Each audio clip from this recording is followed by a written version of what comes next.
حضرت حسن بصری رحمتullah تعالی علیہ فرماتے ہیں میری آہ نکل گئی، آنسو میرے بہہ گئے. میں نے کہا زین العابدین کہاں سے دل لے کے آئے ہو تم لوگ، اور کہاں سے سنوارا ہے خدا نے تمہارے خاندان کو؟ سارا کچھ دے بھی دیتے ہو اللہ کی راہ میں، سارا کچھ لٹا بھی دیتے ہو، سارا کچھ قربان بھی کر دیتے ہو، اپنے لیے رکھتا بھی کچھ نہیں، اور پھر بھی معافیاں ہی مانگتے پھرتے ہو، پھر بھی معافیاں ہی مانگتے پھرتے ہو، پھر بھی روتے پھرتے ہو، پھر بھی بارگاہ خدا بندی کے اندر آہوزاریاں کرتے رہتے ہو. حضرت حسن بصری رحمتullah تعالی علیہ فرماتے کہ وہ زمانہ میں نے امام زین العابدین کا دیکھا. میرے دوستو وہ تو مٹ گئے، اکڑے رہے نا، مٹ گئے. کربلا کے بعد وہ مٹ گئے میرے امام کو مٹانے والے، لیکن امام زین العابدین میرے امام کا ایک صاحبزادہ بچہ تھا، لیکن انہوں نے روحانی خلافت کا آغاز کر دیا. پوری دنیا میں میرے امام زین العابدین کا فیض ہے، جسمانی بھی ہے، روحانی بھی ہے، علمی بھی ہے. امام زین العابدین نے زندگی پوری گزار دی ایک کونے میں لگ کے. امام زین العابدین کسی سیاسی کام میں کبھی مداخلت نہیں. حضرت امام جعفر صادق کا زمانہ آیا تو پھر بادشاہ نے بلایا امام جعفر صادق کو، اور یہ امام جعفر صادق وہ بزرگ ہے کہ حضرت امام اعظم ابو حنیفہ رحمۃ اللہ علیہ امام جعفر صادق کے مرید ہے، ان کے مرید ہے، ان کے خلیفہ ہیں. حضرت امام جعفر صادق کو بلایا، اور جب سیدنا امام جعفر صادق رحمۃ اللہ علیہ رضی اللہ عنہ پہنچے تو آپ نے شاندار لباس پہنا، شاندار لباس پہنا، اور اعلیٰ قسم کا جبہ پہنا، اعلیٰ قسم کی پگڑی باندھی، ہاتھ کے اندر عصا پکڑا. اور حضرت امام جعفر صادق رضی اللہ تعالیٰ عنہ کچے مکان سے نکلے، لیکن ذرا باوقار ہو کے نکلے. دربار بادشاہ، دربار خلافت میں پہنچے، اپنی کھنڈی کو، اپنی چھڑی کو ہلایا. میں کیوں بلایا مجھے؟ وہ بادشاہ جس نے کہا تھا بلاؤ ذرا پتہ کرتا ہوں کیوں میلہ لگا رکھا ہے. پھر بھی بادشاہ ڈرتے رہتے ہیں، پھر بھی ڈرتے ہیں کہ اگر ان روحانی لوگوں نے اشارہ کیا تو ساری دنیا ان کے پیچھے نکل پڑے گی. بلاؤ کیوں میلہ لگائے رکھا ہے؟ جب بادشاہ کے سامنے پہنچے تو بادشاہ سے کہا کیا بات ہے، کیوں بلایا تھا مجھے؟ کہنے لگا حضور غلطی ہو گئی. آج کے بعد امام جعفر صادق باہر نکلے تو بادشاہ کے واری کہنے لگے تو بڑی باتیں کرتا تھا، ڈنگے مارتا تھا، بڑھ کے مارتا تھا، بلاؤ امام کو پوچھ لیتا ہوں کیا ہوا. کہنے لگا یار پتہ نہیں کیا بات ہے، جب نہیں ہوتے تو بات نکلتی ہے، جب سامنے آ جاتے ہیں تو منہ کے اندر سے زبان بولتی نہیں ہے. جب سامنے آتے ہیں تو کیا روب ہے، کیا روب ہے. اصل اسے سمجھ نہیں تھی کہ تیری نسل پاک میں ہے بچہ بچہ نور کا، تیری نسل پاک میں ہے بچہ بچہ نور کا، تو ہے عین نور، تیرا سب گھرانہ نور کا.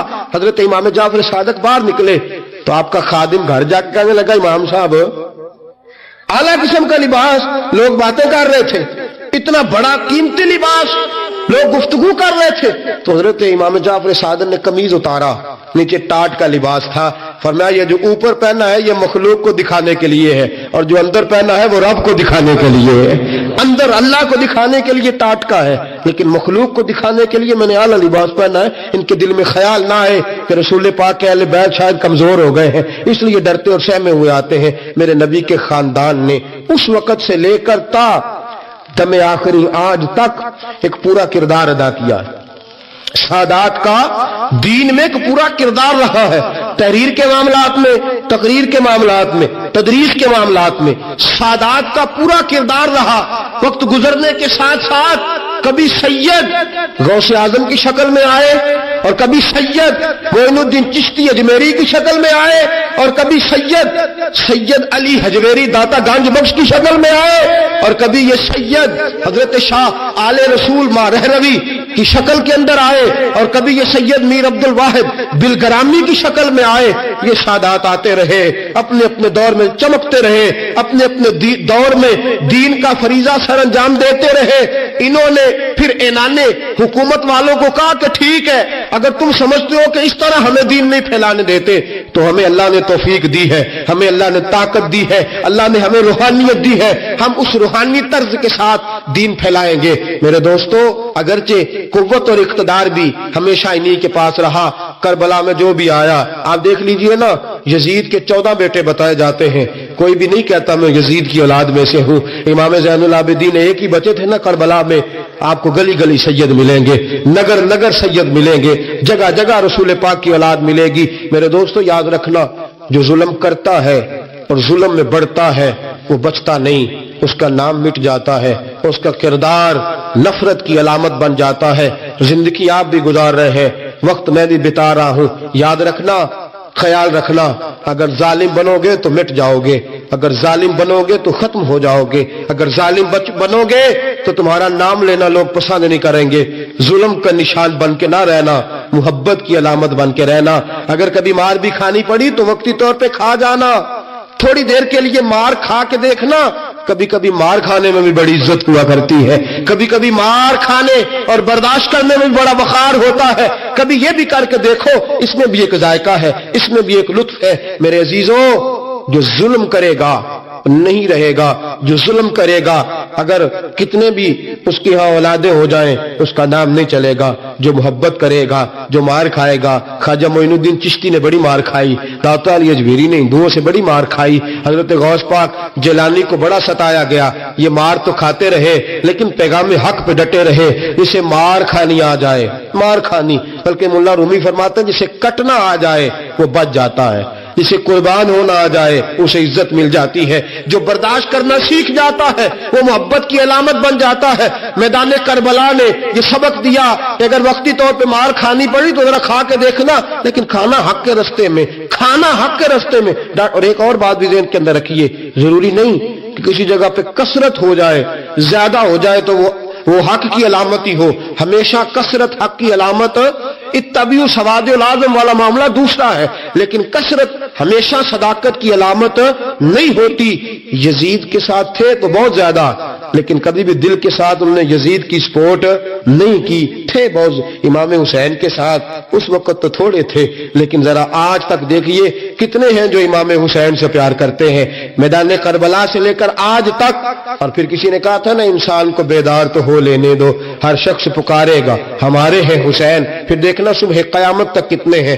حق کے نام پہ ڈٹ جاؤ، اگر تم ایک بھی ہوئے، دو بھی ہوئے، 10 اور 12 14 بھی ہوئے، رہنا حق پہ قائم رہنا۔ مار کھا کے دیکھنا، اس میں بھی بڑی لذت ہے۔ ظلم سے بچنا، ظلم بہت بڑا عیب ہے، ظلم بہت بڑی بیماری ہے۔ دعائیں کراتے ہو نا پیروں سے، بزرگوں سے، ماں باپ سے، اور اگر دعا مل جائے نبی پاک صلی اللہ علیہ وسلم سے، حضور سے اگر دعا مل جائے، اجابت کا جوڑا، عنایت کا صحرا، دلہن دلہن دلہن بن کے نکلی دعائے محمد، اور اجابت نے جھک کر گلے سے لگایا بڑی ناز سے جب دعائے محمد صلی اللہ تعالی علیہ وسلم۔ کیوں کہ خدا کی رضا چاہتے ہیں، دو عالم خدا چاہتا ہے رضائے محمد صلی اللہ تعالی علیہ وسلم۔ حضور نے دعا دی ہے، نبی کریم علیہ السلام دعا دیتے ہیں، کریم فرماتے ہیں اے اللہ اس کے چہرے کو تر و تازہ رکھنا جو میری حدیثیں یاد کر کے آگے بیان کرتا ہے۔ یہ کتنی عظیم دعا ہے۔ تو علم دین کا شوق پیدا کریں، آپ کی طبیعت میں ہو کہ میں نے دین کا علم حاصل کرنا، اور کرنا کس لیے، یہ بڑا بنیادی مسئلہ ہے۔ دین کا علم حاصل کرنا ہے اپنی تربیت کے لیے، تقریروں، وعظوں، مباحثوں، مناظروں کے لیے نہیں۔ مناظرہ کریں گے علماء، کبھی ضرورت پڑے گی تو علماء حق احقاق حق کے لیے کریں گے، لیکن عوام کی بات کر رہا ہوں۔ ہم پتہ کیا کرتے ہیں، مجھ سے ایک طالب علم نے کہا میں مطالعہ کرنا چاہتا ہوں، کہاں سے شروع کروں؟ میں نے کہا آپ تو مطالعہ اس لیے کرنا چاہتے ہیں کر کے تقریریں کریں، جمعے پڑھائیں، تو وہ تو نہیں ہوتا۔ آپ تو اس لیے کتاب و سنت پڑھیں کہ آپ کے ذہن میں ذخیرہ آئے، آپ کا دل نورانی ہو، آپ کی اپنی تربیت ہو، آپ اس لیے پڑھیں۔ پھر چلے اللہ موقع دے گا، کبھی بیان کرنے کی باری آئے گی تو بیان بھی کر لینا، لیکن اگر محض اس لیے پڑھا نا میں نے آگے سنانا ہے، تو پھر وہ والا ذوق نہیں پیدا ہوگا جو ایک بندہ مومن کو کتاب و سنت سے شغف ہوتا ہے۔ پڑھنا کس لیے؟ اس لیے کہ ہماری تربیت ہو، ہم عمل کریں، پڑھ کے عمل کریں۔ پرانے لوگ کوئی چیز سیکھتے تھے پھر اس پر عمل کرتے تھے۔ حضرت انس بن مالک رضی اللہ تعالیٰ عنہ فرماتے ہیں ایک صحابی اپنا گھر بنا رہے تھے اور چھتوں تک پہنچ گیا تھا، گھر دیواریں بلند ہو گئی تھی، تو میں ان کے قریب سے گزرا میں مسجد میں نماز کے بعد بیٹھ گیا سرکار کی عالی مرتبت بارگاہ میں، اور وہ آ گئے تھے نماز کے فوراً بعد۔ میں ان کے قریب سے گزرا تو السلام علیکم کہا تو وہ مجھ سے فرمانے لگے کہ آپ مسجد میں بیٹھ گئے تھے، میں تو آ گیا تھا، کوئی نئی آیت تو نہیں نازل ہوئی؟ تو میں نے کہا ایک آیت میں سن کے آیا ہوں نا۔ کہا وہ کون سی؟ فرمایا اللہ فرماتا ہے اقترب للناس حسابهم وهم فی غفلۃ معرضون، لوگوں کے حساب کا وقت قریب آ گیا ہے اور وہ ابھی بھی غفلت میں منہ پھیرے ہوئے۔ فرماتے میں نے انہیں آیت سنائی اور میں آگے گزر گیا، مجھے پیچھے سے کچھ گرنے کی آواز آئی، میں نے پلٹ کے دیکھا تو وہ دیوار سے چھلانگ لگا کے نیچے آ گئے تھے۔ میں واپس ہوا، میں نے ان سے کہا مکان نہیں بنانا۔ کہنے لگے آپ نے تو کہا ہے قیامت کا حساب کا وقت قریب آ گیا ہے، ابھی آپ نے آیت سنائی ہے تو میں اب آخرت کی تیاری کروں گا۔ تو وہ جو سنتے تھے وہ ان پر اثر انداز ہوتا تھا، عمل کرتے تھے۔ لن تنالوا البر حتى تنفقوا مما تحبون، جب یہ آیت نازل ہوئی کہ تم ہرگز بھلائی کو نہیں پہنچ سکتے جب تک اپنی پیاری چیز خرچ نہ کرو، تو جس صحابی کو گھوڑا پیارا تھا وہ گھوڑا لے کے آ گئے، جن کو باغ پیارا تھا انہوں نے وہ باغ پیش کر دیا، اور کہیں کسی بزرگ کو شکر سے پیار تھا تو وہ شکر کی بوریاں خیرات کرنے لگے۔ پیار وہ عمل کرتے تھے۔ ہمارے ہاں لوگ کوئی مسئلہ پوچھتے ہیں تو لڑائیاں کرتے ہیں، بحث کرتے ہیں، وہ میں جی فلانی جگہ سے مسئلہ سن کے آیا ہوں، ہمارے امام صاحب تو ایسا نہیں کرتے، حالانکہ مسئلہ چاہے خالص فروئی ہو، اولا غیر اولا کا مسئلہ ہو، لیکن لوگ بحث کرتے، اتنی بحث کرتے ہیں، بعضوں کا لگتا ہے دین دنیا میں آئے ہی بحث کے لیے۔ عمل کریں، اپنی تربیت کریں، اپنے اوپر نافذ کریں۔ سنو، نبی کریم علیہ السلام نے فرمایا جس نے دین کا علم اس لیے حاصل کیا کہ اس سے دنیا کمائے گا یا علماء سے بحث کرے گا، یا ایک جگہ فرمایا جاہلوں پہ رعب جمائے گا۔ جس نے دین کا علم دنیا کے لیے حاصل کیا، فرمایا اس بندے کو اللہ جنت کی خوشبو بھی عطا نہیں کرے گا۔ یہ تو آپ کو عمل کے لیے حاصل کرنا چاہیے، اور گہرائی کے ساتھ حاصل کرنا چاہیے، اور شوق کے ساتھ حاصل کرنا چاہیے، اور آپ کے اندر خاص طلب ہونی چاہیے۔ یہ واعظ و نصیحت سننا، جمعہ پڑھنا، بیان سننا، اس کے لیے خاص طلب اور ذوق طبیعت میں مچلنا چاہیے۔ لیکن وہ ہم ہر چیز کو روایتی لیتے ہیں، ہمارا مزاج نہیں ہوتا۔ میں نے دیکھا ہے کہ لاکھوں روپیہ دے کے لوگ ڈگریاں حاصل کرتے ہیں دنیاوی، مہنگا ترین ٹیچر ہے، فیس دے کر کے اس سے پڑھتے ہیں، لیکن مسجد میں کہا جاتا ہے فری سن لو قرآن اور حدیث۔ لوگ موٹیویشنل اسپیکر کے پاس جاتے ہیں، کئی ہزار کی سیٹ بک کراتے ہیں آگے بیٹھنے کے لیے، اور پھر گھنٹہ 2 گھنٹہ کا لیکچر سنتے ہیں تاکہ طبیعت کسی طرف مائل ہو۔ اور مولانا بیچارے جمعے میں صرف اتنا کہتے ہیں میرا ایک ہی مطالبہ ہے، ذرا ٹائم پہ آ جایا کرو، لیکن ہمارا ارادہ ہی نہیں بنتا، وہ ذوق ہی نہیں، وہ شوق ہی نہیں، مزاج کے اندر وہ طلب نہیں جو ہونی چاہیے۔ میرے عزیز بھائی یاد رکھیے، جب آپ دین کا ذوق پیدا کریں گے، پڑھیں گے، سنیں گے اور سیکھنے کی نیت سے، تو آپ اپنے اندر تبدیلی پیدا کریں، آپ کا ذہن بدل جائے گا۔ اس لیے کہ جتنا موٹیویٹ کسی کو حضور کی باتیں کر سکتی ہے نا، دوسری کسی کی کر سکتی نہیں ہے۔ تو آپ اس کو سمجھ لیں کہ جب تک آپ مزاج نہیں پیدا کرتے، علم کا ذوق نہیں پیدا کرتے، سیکھنے کی طبیعت نہیں بناتے، اتنی دیر تک لطف آ سکتا۔ اچھا پھر ایک اور بھی مسئلہ ہے، یہ جی بابا صاحب ہیں، یہ جی پیر صاحب ہیں، یہ جناب فقیر صاحب ہیں، بالکل ٹھیک بات ہے، تو یہ کون ہے؟ کہتے ہیں یہ مولوی صاحب ہیں، یہ مفتی صاحب ہیں۔ آپ مجھے سچ بتائیں کہ 500 دانے والی تسبیح دے کے ایک بابا صاحب کو اس پلر کے ساتھ بٹھا دیا جائے، اور فقہ کی کوئی کتاب دے کے مفتی صاحب کو اس پلر کے ساتھ بٹھا دیا جائے، تو زیادہ لوگ کدھر جاتے ہیں؟ پھوکا مروان واسطے۔